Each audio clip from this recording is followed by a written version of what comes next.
Assalamualaikum warahmatullahi wabarakatuh. Saya Sudin dengan NIM 1192851 akan menjelaskan tentang Lavoisier dan kelahiran kimia modern. Anthony Laurent Lavoisier lahir pada 26 Agustus 1743. Ia sendiri telah ditinggalkan oleh ibunya pada usia 5 tahun. Dia sendiri merupakan seorang pengacara di Parlemen Paris, Prancis. Dia menempuh pendidikan hukum dan dia awalnya ingin mengikuti jejak ayahnya. Namun, sejak dia masih kecil, dia sudah menaruh minat kepada sains dan dia lulus menjadi sarjana hukum.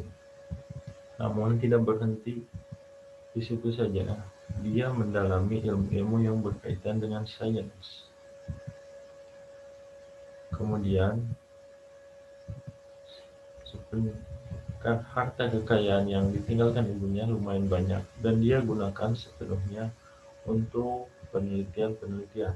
Tetapi dia merasa kurang dan dia bergabung dengan perusahaan Wehrmacht yang keistimewaannya yang diberikan oleh pemerintah Prancis yaitu dapat memungut pajak nasional. Dia menikah dengan Mary, salah seorang anak dari pengusaha Wehrmacht itu sendiri. Kemudian Mary sendiri berusia setengah dari usianya ketika dia berusia 28 tahun. Namun, dia belajar bahasa Inggris dan cukup kemampuannya sehingga dia menerjemahkan buku-buku bahasa Inggris ke dalam bahasa Perancis. Kemudian penggulingan teori lama. Pada kurun waktu sebelum 1770-an, para ilmuwan, khususnya ilmuwan kimia, percaya bahwa pada saat pembakaran ada zat yang bernama phlogiston. Nah, banyak ilmuwan yang percaya bahwa zat tersebut benar-benar ada karena pada saat pembakaran zat tersebut akan berkurang atau bertambah. Namun, Lavoisier menolaknya dan membuktikan bahwa massa zat sebelum dan sesudah sama.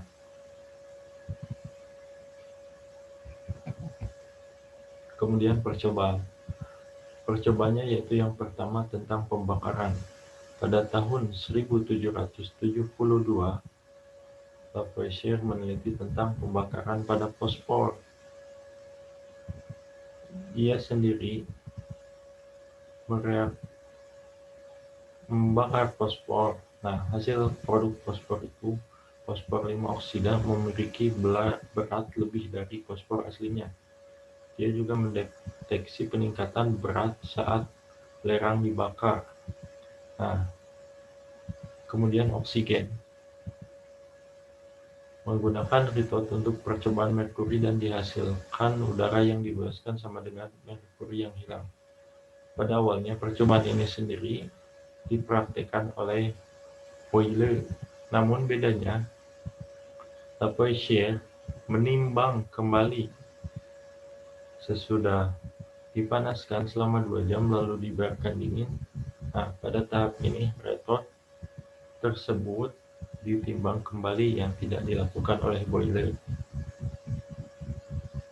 Nah, dia mendapatkan bahwa massa zat sebelum dan sesudah sama ketika wadah tertutup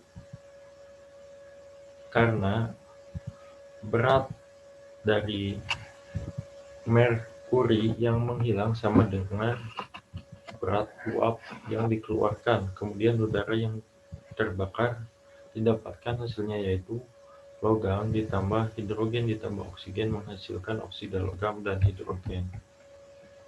Kemudian karya Lavoisier.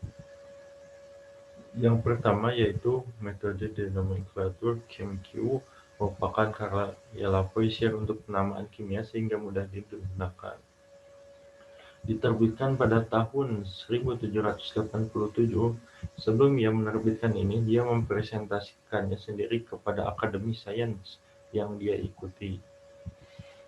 Nah, kemudian dipublikasikannya pada 1787. Ada beberapa penamaan, yaitu seperti kalk diubah menjadi oksida dan lain sebagainya. Kemudian Criteria Elementary di Chemie merupakan buku yang lebih luas lagi dan menambahkan pentingnya pembuktian pada eksperimen kimia. Buku ini lebih luas cakupannya dibanding nomenklatur dan menekankan betapa pentingnya pembuktian pada eksperimen kimia. Dan buku ini juga menjadi cikal bakal ilmu kimia menjadi ilmu eksakta. Kemudian sesudah Lavoisier. Sesudah Lavoisier, ada dua ilmuwan terkemuka di Prancis, Berthollet dan Laplace. Keduanya pernah berpartisipasi secara informal pertemuan yang berlangsung di rumah Lavoisier di Arsenal, yang baru. Kemudian mereka sendiri melanjutkan pengkajian tentang karya-karya Lavoisier. Lavoisier sendiri semasa hidupnya merupakan pria yang bersemangat. Dia sendiri anggota dari banyak dewan dan komisi. Dia sendiri sering mengemukakan pendapat-pendapat yang berkaitan dengan kepentingan publik seperti kepentingan politik, sosial, dan ekonomi. Dan sebelum dia diadili, dia juga merupakan anggota komisi pengukuran, yang dimana anggota komisi tersebut menetapkan sistem metrik dan ukuran yang saat ini kita pakai. Mungkin itu saja yang dapat saya sampaikan.